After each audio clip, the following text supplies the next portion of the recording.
নমস্কাৰ আকৌ ধুনীয়াকৈ আপোনালোকৰ বাবে এইখনো হৈছে হোৱাইটত পদ্মিনী কটনৰ গেৰো ছিংগল চাদৰ হ'ব।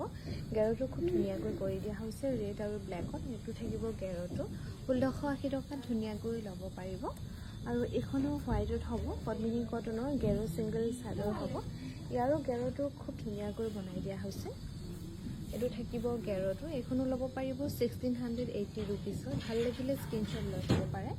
এখন ৰঙাপাৰীৰ চেমিনুনি ছিংগল চাদৰ হ'ব।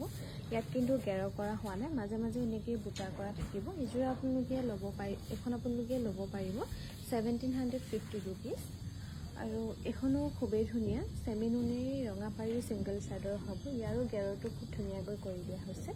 এইটো থাকিব গেৰটো 1750 ৰুপিছত ধুনীয়াকৈ ল'ব পাৰিব। ভাল লাগিলে স্ক্ৰীনশ্বট লৈ থ'ব পাৰে। এইখনো ৰঙাপাৰীৰ চেমিনুনিৰ ছিংগল চাদৰ হ'ব। ইয়াতো গেৰ কৰা হোৱা নাই, বাকী চাদৰৰ আঁচলটো তেনেকৈ কৰা থাকিব 1750 ৰুপিছত ল'ব পাৰিব। এইখনো চেমিনুনি গেৰো ছিংগল চাদৰ হ'ব। পিংক কালাৰ পাৰি কৰি ধুনীয়াকৈ বনাই দিয়া হৈছে। ইয়াৰ গেৰটো এনেকৈ অকণমানিকৈ কৰা থাকিব 1750 টকাত ল'ব পাৰিব। এইখনো ব্লু কালাৰ পাৰি কৰি ধুনীয়াকৈ বনাই দিয়া হৈছে ৰেড আৰু ব্লেকত চেমিনুনি ছিংগল চাদৰ 1750 টকাত ধুনীয়াকৈ ল'ব পাৰিব।